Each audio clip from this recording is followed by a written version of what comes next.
All right, so the last section of this chapter is about information products. So information products, these are things like computer operating systems like Windows or Mac OS.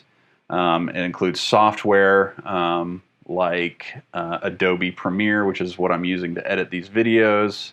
It includes things like TikTok and Facebook, digital music and videos, all of these types of information products that have a unique cost structure. So that's really what we're talking about here, is their unique cost structure. And so the development of all of these types of products usually entails a very high fixed cost, right? So think about writing a song, for example. Got to spend a lot of time, the artist has to spend a lot of time sitting in the studio, collaborating with other artists, writing, developing, and then recording the music. So all of that's a fixed cost that has to be incurred. But then once they have the music recorded, it basically costs nothing to sell it to somebody, right? And so the marginal cost of producing a copy for more customers is low. In fact, in many cases, it's zero, right? It doesn't cost anything for Apple Music to sell one more copy of a Drake song, right? And so that's the nature of these information products. It's the same thing with like Windows, right? Windows 10, it took a long time to develop. Lots of engineers, software engineers, and developers had to be paid. But then once it was created, basically Microsoft just makes a free copy and sells it to an additional customer, right? So again, the marginal cost is basically zero or very close to zero. And so again, an information product is an item that is produced using information intensive inputs at a relatively high fixed cost, but once it's made, once it's produced, it's able to be distributed for sale at a relatively low marginal cost. So what does that mean? What does that how does that translate into the cost curves?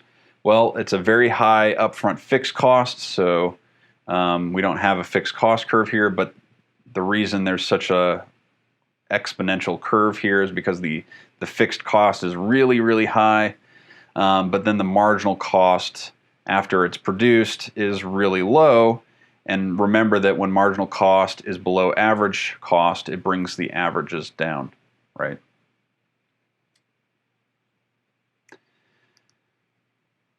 And so if you'll recall economies of scale, in fact, that's what's happening here. So the economies of scale are at work. Average total cost gets smaller and smaller and smaller the more that the firm produces.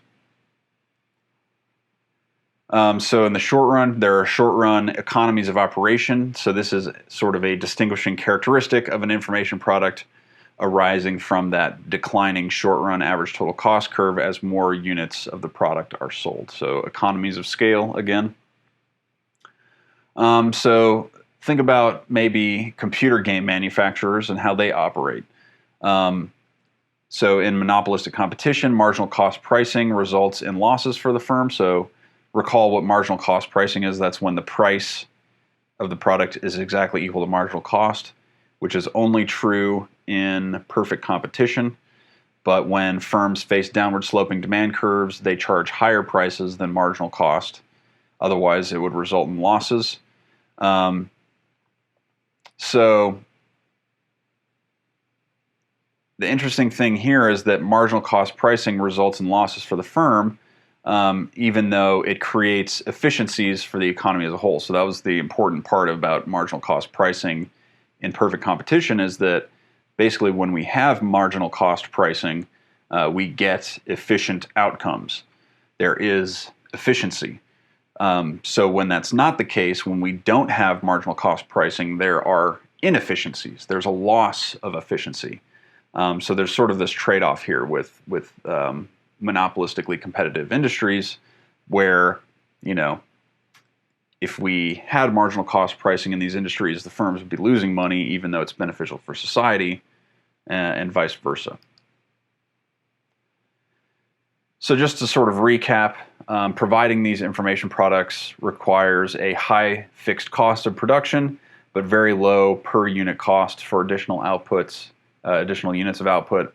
And so the average total cost curve for one of these types of information product firms slopes downwards, meaning the firm experiences short-run economies of scale or economies of operation.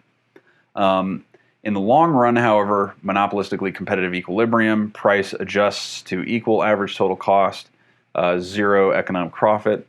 The firm earns sufficient revenues to cover its total costs, including the opportunity cost of capital, which is embedded in the economic profit figure. And so in the long run, consumers pay the lowest price necessary to induce sellers to provide the item. All right, so here we've got a comparing and contrasting the infeasibility of marginal cost pricing, right? So if this was the information product and the cost curves for that product, and the firm were to charge price equal to marginal cost, it would, of course, set marginal revenue equal to marginal cost. Actually, that's not the case. Sorry. If it's charging price equal to marginal cost, then it's going to sell this quantity here where price intersects the demand curve. So you can see that it's not maximizing profit, right? If it was maximizing profit, it would produce this quantity here where marginal revenue equals marginal cost. But with marginal cost pricing, they're not maximizing profit, and in fact, it would lead to losses. Whereas if they did their usual profit maximization, and then keep in mind this is the long run picture, but if they were to do their usual profit maximization, they would set marginal cost equal to marginal revenue, produce that quantity, go up to the demand curve to figure out the price to sell it at, and then of course we can see that the price that they sell at is exactly equal to average total cost there, and so they're earning zero economic profit. So this is the long run picture, but just comparing and contrasting the usual way that these firms operate against what would be marginal cost pricing.